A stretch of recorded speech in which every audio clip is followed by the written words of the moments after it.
Assalamualaikum warahmatullahi wabarakatuh. Halo Sobat RK dimanapun berada, jumpa lagi bersama gue Akil Wilda di Lead X Podcast, Leadership Experience Podcast by Rumah Kepemimpinan.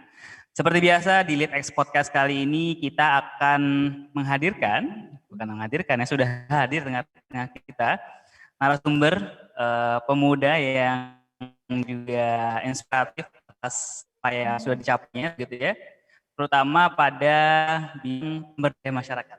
Seperti itu. Ini podcast kali ini cocok banget nih buat teman-teman yang punya passion pemberdayaan masyarakat ya, interaksi dengan masyarakat, mengembangkan masyarakat, community development. Nah, pada kesempatan kali ini narasumbernya cocok banget lah dan sangat berharga banget nih buat disimak begitu ya, obrolan kita pada malam hari ini.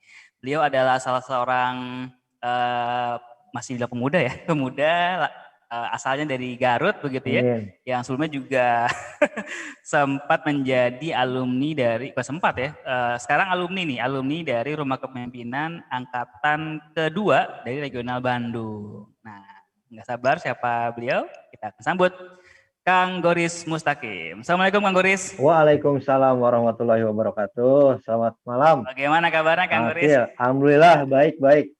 Semoga masih sehat-sehat juga, Bang Akil. Sehat-sehat juga. Semoga di kala pandemi ini kita masih tetap terus ini ya, menjaga kesehatan ya. Harus tetap tiap hari. Harus. Nah, apalagi nih tetap konon katanya saya ngelihat Kang Goris nih sosok yang terus menjaga kebugaran ya.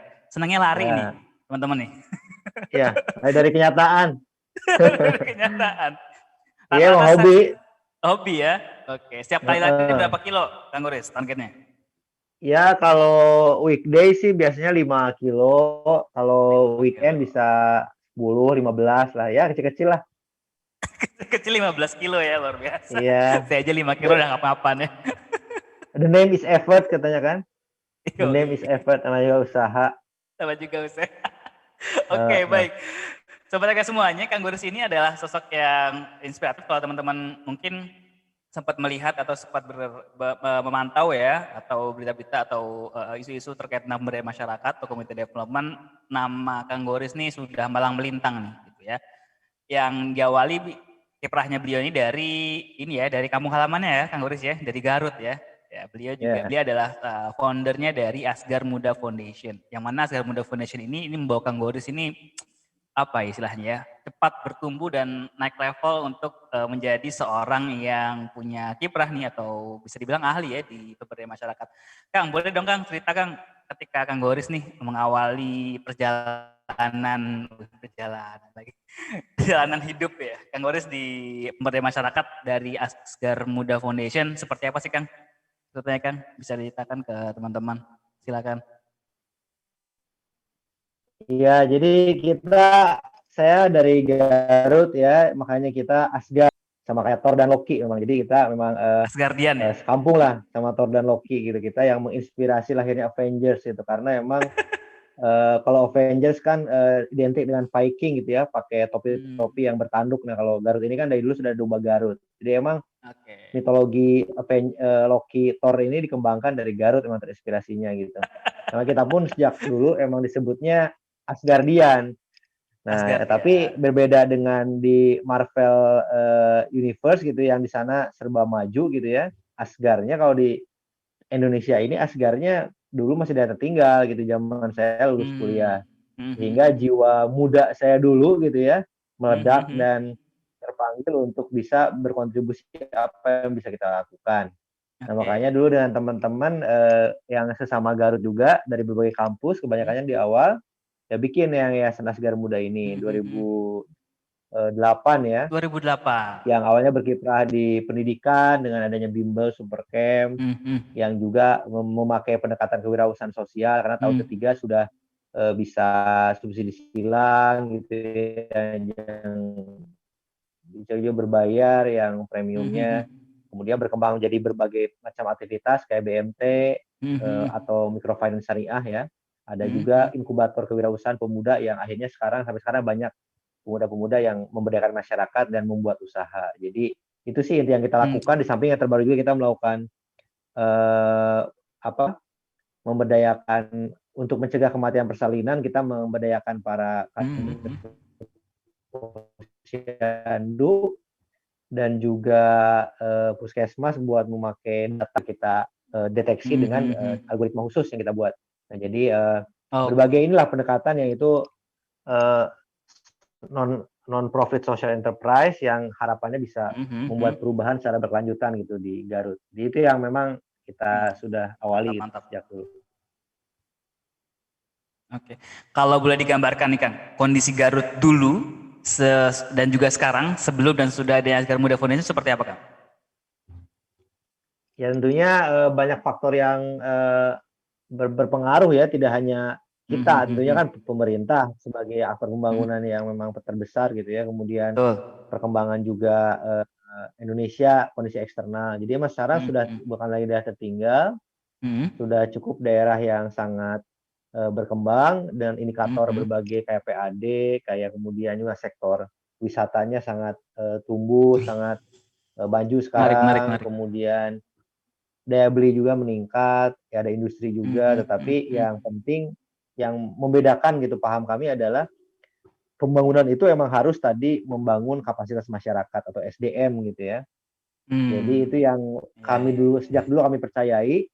Salah satu program kami tadi di pendidikan itu kita menelurkan berbagai kader, banyak kader yang itu dari pendidikan kita yang sekarang sudah membuat organisasi sendiri, sudah membuat usaha yang berantai dan memberdayakan banyak orang, sudah bekerja mungkin walaupun dapat beasiswa. Jadi kita rasakan investasi di pendidikan tadi, di kapasitas pemuda ini adalah luar biasa, dampaknya bisa berkali-kali lipat. Sepertinya rumah kepemimpinan, hampir sama teori of change kita gitu ya, bahwasanya kita berinvestasi di calon pemimpin masa depan yang notabene para pemuda dan punya tadi energi yang besar gitu buat bangun daerah. Dan dapat dikatakan kalau dibandingkan antara program yang menyasar pemuda dengan program yang menyasar let's say bangunan fisik itu jauh lebih punya daya sustainability lebih jauh ya dibandingkan dengan yang fisik ya. Kalau dengan jarak SDM betul. Ya. Begitu ya. Memang kalau fisik itu sangat gampang ya membangun itu karena sudah selesai 1 tahun 2 tahun bisa kelihatan output dan outcome-nya juga bisa langsung dilihat, dampaknya bisa diukur. Tapi kalau membangun SDM ini butuh waktu agak lama, biasanya tidak mudah tantangannya mengukur dampaknya dan memang ini nggak gampang dilihat itu oleh masyarakat umum, sehingga butuh sebuah kemauan yang kuat, political will dan juga sebuah keteguhan pemimpin buat tadi konsisten di jalan yang memang ini bukan populer. Nah, itulah mengapa muncullah istilah yang namanya community development. Yang di-develop adalah community-nya ya, Kang ya. Betul. Itu juga SDM-nya.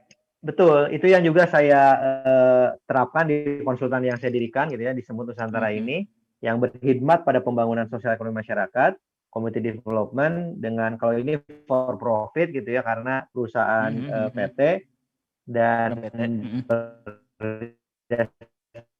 sama dengan terutama perusahaan. Jadi bayangannya kayak BUMDes, kayak desa wisata, kayak koperasi nelayan gitu ya. Yang kita sekarang sedang ongoing di 16 provinsi, berbagai proyek. Yang itu sama juga pendekatannya teori of change-nya adalah kita berinvestasi di local champion dengan kapasitas kewirausahaan dan kepemimpinan supaya mereka bisa merubah memberi dampak positif bagi organisasinya yang pada gilirannya bisa kelembagaannya yang bisa menularkan ke masyarakat, desa ataupun misalnya daerah gitu. Berarti ini ya multiplier efeknya besar sekali ya dengan aktivitas Kang Gores sekarang nih ya. Iya, kita sudah 90.000 orang yang terdampak langsung ya dari 90.000 orang. Gitu dan mantap. Visinya 2030. Itu daerah ya? Daerah apa indirect itu? Iya. Oh, ada yang indirect juga. Jadi emang ada indirect kok, Bang. Jadi misalnya desa nih kan ada Pokdarwis misalnya contohnya. Nah, itu ada juga yang misalnya sektor yang terdampak dengan kegiatan ada ini kan kayak akomodasi, kayak konsumsi gitu. Jadi ya harapannya 1 juta orang lah pada 2030. Mantap. Gitu. Semoga bisa menyentuh juta orang. Amin, mantap nih. Wah, kalau saya sih yakin ya kalau apa yang sudah dilakukan atau sudah dicapai sama Kang Goris sejauh ini tercapai cepat lah itu Kang ya. Semoga aja. Semoga aja tidak ada risiko-risiko lain yang memberatkan di luar sana. Kan banyak kolaborasi juga. Nah, itu dia. Kolaborasi menjadi di berbagai daerah juga. Betul. Nah Kang, kalau agak sedikit mundur ke belakang nih, kan Kang Goris nih ITB ya, Institut Teknologi Bandung ya. Kok bisa ya, bisa punya minat ke pemberdayaan masyarakat? Awalnya seperti apa Kang? Apa yang menggerakkan Kang Goris nih Hmm. untuk bisa tertarik dengan dunia pemberdayaan masyarakat? Jadi ceritanya pas di kampus itu saya lumayan aktif lah gitu ya di Mhm. berbagai kegiatan kemahasiswaan baik di Ya. jurusan maupun di kampus. Mhm. Di kampus saya dulu pas di BEM mendirikan gerakan IEC, ITB Entrepreneurship Challenge, yaitu kewirausahaan gitu ya. Oh, oke. Terbesar dulu Oke, oke. buat mahasiswa se-Indonesia gitu karena Oke, oke, oke. sampai bisa kerjasama dari USM Besi dengan Metro TV, Wih, mantap. Mhm, mhm, kemudian bikin reality show-nya gitu ya karena dapat grant ke Silicon Valley yang mhm. menang. Zaki dulu ketua pertamanya Zaki Bukalapak. Jadi saya dulu pas jadi Oke, Bukalapak ya. sekjennya. Kemudian aktif berbagai pengabdian masyarakat. Jadi kita Hmm. dulu jadi zaman era transformasi gerakan mahasiswa itu lebih konstruktif, kayak sipil Mhm. bikin sipil bangun desa, kemudian Oh. farmasi pedesaan, elektro bikin Mhm. mikrohidro ke desa gitu. Jadi itu dua warna yang mewarnai mungkin saya gitu. Bagaimana tadi Ah, iya, iya. pemberdayaan masyarakat dan kewirausahaan. Sehingga yang saya rasakan itu yang Mhm, mewarnai mhm, pilihan hidup saya. Lulus saya langsung bikin mhm, startup juga, generasi awal startup Indonesia mhm, ya, mhm, mhm, mhm, dapat dari angel investor dulu dari alumni, mhm, mhm. jatuh bangun karena belum pengalaman rugi tahun pertama gitu akhirnya belajar banyak secara manual tentunya dulu masih itu early lah buat ekosistem saat itu startup sampai tahun kedua bisa membalikan bisa mulai lumayan jadi biru laporan keuangan dan banyak sekali Wih, lah pelajarannya gitu dan oke. tapi ternyata di perjalanan waktu saya merasakan ikigai saya itu emang tadi gitu mesti balance antara bisnis dengan sosial gitu loh. Sosial. Itu yang mendorong saya buat mundur 2012 dari perusahaan yang juga saya ikut dirikan itu, Mhm, menemui para mentor dan investor juga gitu ya, dari alumni ITB mhm, yang cukup besar lah perusahaannya di Indonesia gitu mhm, ya, mhm. para ini juga. Terus saya akhirnya tadi menekuni pemberdayaan masyarakat gitu, yang memang saya yakini ini it has to be a way of life lah gitu, karena ini merupakan panggilan saya juga. Yang tadi Panggilan. saya juga akhirnya dengan konsultan ini saya coba perluas karena saya tadi pingin Oke, memperluas ini dengan power tentunya kemitraan berbagai pihak-pihak. oke.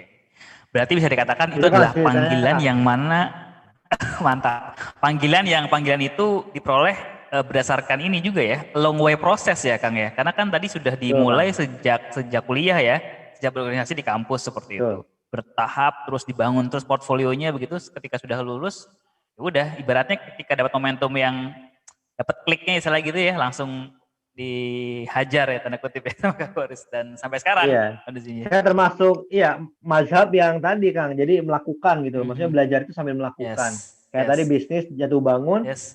nggak bisa marketing awalnya gitu kan, nggak Mhm. belum market validated gitu itu ya langsung gitu loh. Jadi bener-bener jatuh bangun, nggak bisa ngurus keuangan, akhirnya belajar gitu di Mhm. sana. Mhm. Kemudian belajar tadi juga social enterprise, bagaimana balance bisnis modelnya, Ya. kemudian kemitraan. Itu Mhm, mhm. ya saling sambil ngelakuin gitu loh. Jadi Sambil ya ngelakuin. harus Ya, ya. gagal-gagal mulu gitu kalau saya mah. Gagal mulu. Oke, oke. Nah, Kang, ini Kang. Sempat ada kan kalau misalkan kita lihat pemuda-pemuda sekarang ini ya agak bukan agak ya. Walaupun sekarang gelombang untuk habis lulus balik ke desa atau balik ke kampungnya, bangun kampung, bangun desa segala macam itu sudah mulai muncul gitu ya. Tapi ada saja yang kemudian melihat anak muda nih masih enggan nih, masih rada-rada belum menemukan why-nya nih, belum menemukan what's in it for me-nya ketika balik ke desa. Nah, kira-kira menurut Kang Goris, asyiknya apa sih atau enaknya apa sih ketika kita balik ke desa atau balik ke kampung atau balik ke wilayah tempat kita tumbuh begitu ya, tempat kita tinggal dan tumbuh seperti itu untuk memberdayakan masyarakat di sekitarnya. Nah, sebenarnya kalau dari perspektif Kang Goris, asyiknya di sisi mananya Kang?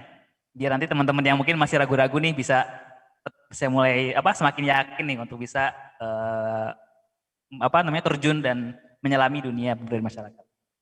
Sebenarnya ada asiknya, ada tidak asiknya sih Kang ya. Jadi Oh, oke. Okay. memang asiknya tentunya tadi lebih fleksibel yang saya rasakan ya. Kemudian Hmm. kita juga pertama kalau kita kembali ke daerah asal kita itu kita sudah punya bekal minimum ya. Pertama mungkin kita Hmm, tahu hmm. kultur setempat, modal sosialnya mungkin kalau Betul. kita Modal sosial. udah ada mungkin ya gitu tergantung orangnya. Kemudian juga mungkin bisa kenal banyak network gitu dan kita bisa Hmm, bahasa dengan nyambung gitu dan setempat. Tetapi hmm, menurut saya itu banyak juga prosesnya perjuangannya gitu tidak mudah hmm, juga. Tapi yang saya hmm, gembira sekarang banyak anak muda yang tadi dia karena sudah banyak role model dan betul. juga menjadi tren gitu ya. Ini menjadi gerakan yang termasuk juga dengan Rumah Kepemimpinan kita beraliansi gitu ya membuat Putra Daerah Hmm, hmm, Membangun. Jadi bagiannya juga kan banyak ada alumni RK yang itu notabene juga positif karena sampai sekarang sudah ada hmm, hmm. 130-an ya organisasi yang bergabung sehingga saya yakin ini Betul. emang gerakan yang memang positif dan juga semakin akan bergelinding gitu ya bisa Hmm, hmm. berpengaruh ke depan gitu, baik dalam kebijakan maupun juga tadi banyak yang sukses ternyata di grup itu ya, jadi di Ya, bidang apapun, ekonomi gitu, betul. pertanian, pariwisata, pendidikan yang mungkin ke depannya bisa bersatu, berkolaborasi sehingga bisa mendorong gitu loh kebijakan ini bisa semakin tadi menguntungkan desa atau daerah. Jadi saya kira ini sekarang enaknya tadi gitu ya, kita merasa bermakna tentunya hidup gitu ya, bisa membuat perubahan dan tadi bisa fleksibel yang saya rasakan gitu dan tadi kita fokus pada apa yang bisa kita create walaupun kecil mungkin tapi ketika kita jadi lokomotifnya, jadi kepalanya gitu ya, tidak jadi ekornya mungkin kita bisa membuat sesuatu dan bisa Yes. mengkapitalisasi daripada apa hak yang kita bangun itu menjadi sebuah di-leverage menjadi hal yang besar Betul, nanti ke betul, depan. betul. Dan dengan begitu juga mungkin kalau pandangan saya, mungkin bagi mereka yang sudah lulus kuliah, sudah lulus di perguruan tinggi, kemudian balik kampung, yang itu sebenarnya bisa dikatakan juga sebagai upaya untuk memperpendek kesenjangan pengetahuan ya Kang ya, antara pemuda di kota Ya. sama pemuda di desa ya nggak sih Kang? Dengan begitu Ya, ya menurut saya dua arah dua sih Kang arah. Akil. Jadi di satu sisi juga tadi ada banyak SDM desa yang mungkin awalnya sisa-sisa gitu ya, sudah senior, sepuh, kemudian ketika ada SDM yang baru yang mungkin anak kuliahan, yang Yes. lebih exposure-nya luas ini tentunya membantu buat akses dan juga tadi inovasi itu yang saya rasakan. Tapi juga di satu sisi pemuda ini juga yang mungkin global ini gitu ya, yang mungkin megaloman awalnya itu atau mungkin urban, itu Iya, bisa iya, iya. juga belajar banyak gitu loh. Iya, Justru dia betul, semakin betul. belajar kebijaksanaan bagaimana semuanya itu Yes. tadi proses gitu. Jadi Betul, dua betul. arah sehingga itu bisa tadi dua arah gitu loh saling Ya, ya, ya, mempengaruhi secara ya. positif. Betul, betul. Dua arah ya, yang dari desa Ya, mendapatkan ilmu yang kemudian didapatkan oleh pemuda yang belajar di kota atau di perguruan tinggi, masa atau pemuda yang belajar di perguruan tinggi bisa dapat tadi ya, Kang ya, local wisdom yang ya, ada di daerahnya masing-masing. Wah, betul. ini menarik sih sebenarnya. Konsep yang sebenarnya kalau misalkan benar-benar bisa ditelisik ini jauh ini luar biasa banget nih ininya nih Benar, karena sekarang pemanfaatannya. Kang Akhil kan zamannya kan zaman informasi ya. Jadi Betul, siapa betul. yang menguasai informasi itu, menguasai data, Yes. dia bisa membuat itu menjadi katakanlah kekayaan atau informasi dan jadi itu wealth gitu ya, seperti halnya sekarang. Yes. Jadi justru dengan Betul. anak yang tadi sudah eksposnya luas, lihat desa banyak Betul. potensinya itu bisa diolah menjadi hal yang bisa mendatangkan kemakmuran harusnya gitu. Teori Oke. nah, cenah. Nah, tadi kan istilahnya peluang-peluangnya nih ya atau hal positifnya. Nah, kalau negatifnya apa aja, Kang? Tantangan bukan negatif ya sebenarnya ya.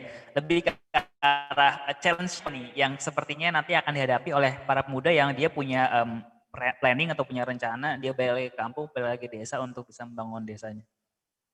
Kalau dari Kang Goris seperti Challenge-nya apa? banyak Kang, lebih banyak banget ya. Jadi keseharian Eh, itu. Jadi eh, challenge-nya pertama tentunya iklim gitu ya.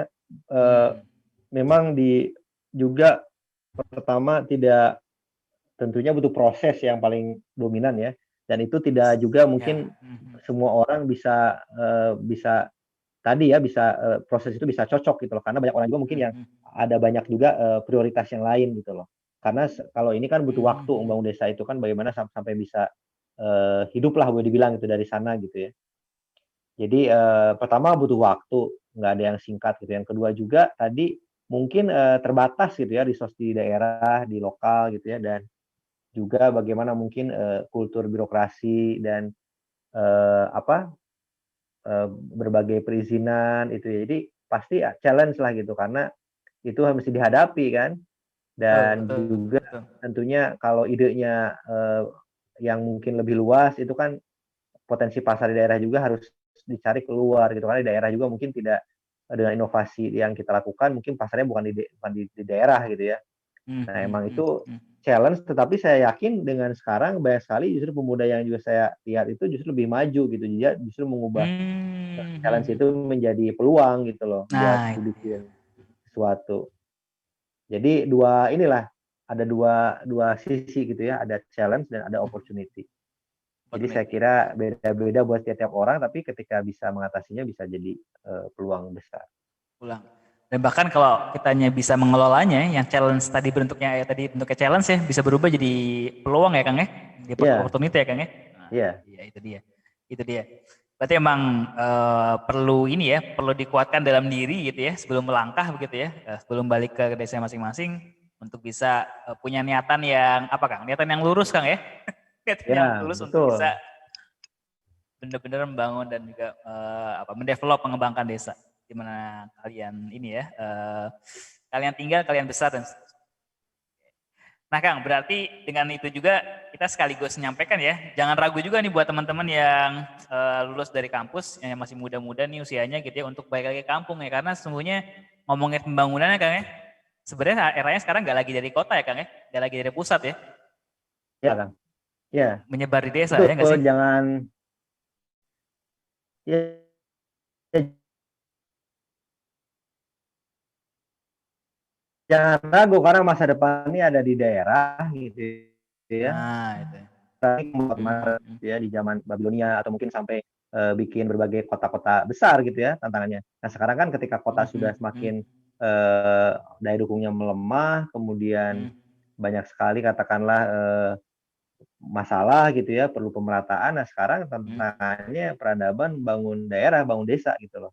betul. Jadi itu yang harusnya menginspirasi buat kita bisa melihat gitu loh, ini tuh sebagai juga tantangan zaman gitu. Jadi ini keterpanggilan juga dan banyak peluang lah menurut saya sih di daerah ini. Saya Yes, juga sering keliling itu dia. Indonesia dan itu wah banyak banget peluangnya kalau saya Mantap, mantap, mantap. pingin membelah diri gitu di berbagai daerah, pingin banget sih bisa lebih fokus di sana. Dan sepertinya emang potensi Indonesia itu nggak bisa habis ya Kang ya. Semakin Gak habis didalami, habis semakin Kang. dieksplor, semakin luar biasa banyak sebenarnya. Gitu. Nah, dengan adanya ini Kang, Ya apa betul. namanya, ya nggak bisa habis dan seterusnya gitu. Nah sekarang dengan adanya era digital nih masuk nih ya, seperti apa tantangannya Kang untuk dunia atau sektor pemberdayaan masyarakat? Semakin terbantukah atau malah Menurut saya jadi sih satu semakin kondusif, kondusif? Oke. semakin terbantu di satu sisi karena memang sekarang zamannya serba mudah gitu ya, akses sudah sangat bisa dinikmati. Itu justru tadi banyak banget mainstreaming ke depan ini, baik di bidang kewirausahaan sosial maupun di bidang penerimaan masyarakat itu semakin digital mainstreaming gitu. Jadi semakin banyak yang memanfaatkan kanal digital ini buat melakukan Betul, pemberdayaan. betul, betul. Jadi menurut saya sih tadi sesuai dengan yang saya sampaikan, ya ini Mhm. zaman ini bisa tadi berbagai potensi ini bisa dijadikan informasi sehingga bisa aksesnya tidak terbatas gitu. Ya, Jadi terbatas. intinya ini mempermudah lah menurut saya ya untuk ke depan Mhm. aktivitas teman-teman apapun bidangnya untuk katakanlah mempromosikan atau mengembangkan tadi Nah, kekayaan itu banget. daerahnya. Betul, betul. Dan yang paling terasa emang ini ya dari apa namanya dari aspek marketingnya ya. Karena saya lihat tuh banyak sekarang Betul. di Instagram akun-akun daerah ya yang promosikan pariwisata gitu ya, difoto dengan Hmm. bagus, dengan elok seperti itu dan itu menarik menarik apa namanya netizen untuk kunjung gitu dan seterusnya. Wah, itu menarik Iya, betul. menggunakan Itu ini. yang sering kita pakai juga metodenya buat digital marketing apapun gitu. Sekarang tidak jangan ragu lagi buat Ih, mantap. Betul, betul, betul. klik ke Nah, daerah, bangun daerah. ya itu dia pesannya. Nah, ini yang terakhir bisa dibilang Kang untuk episode kali ini dan seperti karena memang waktunya terbatas ya Kang ya. Mudah-mudahan kita bisa menyambung lagi nih episode Siap, kita. siap. Terakhir Kang, untuk para milenial, untuk para pemuda yang punya passion di pemberdayaan. Nah, pesan buat teman-teman di luar sana, sobat muda RK semuanya di luar sana. Silakan. Ya Sobat RK dan para anak muda gitu ya di seluruh Indonesia di bulan Oktober ini Sumpah Pemuda. Eh, kita sekarang Oh iya, pas banget ya. tantangannya bukan lagi bersatu gitu ya, sebagai tumpahan darah, sebagai tanah air satu, tetapi bagaimana kita juga bisa tidak hanya bersatu tapi berkolaborasi, tidak hanya berkerumun gitu, tapi kita Mhm. bisa tidak hanya berbuat, tetapi kita berkarya, berbuat yang ada dampak positifnya, tidak hanya bersatu tapi tadi Mhm. berkolaborasi, ada peran masing-masing gitu ya dan mau gitu kita adaptif terhadap tadi zaman berubah. Yes. Jadi tantangan kita sekarang makin besar, makin banyak yang kita akan belum tahu ke depan ini, zaman berubah. Nah, mari kita berkarya dan yang paling enak dan paling kunci daripada karya kita maksimal adalah kenali diri kamu sendiri gitu loh.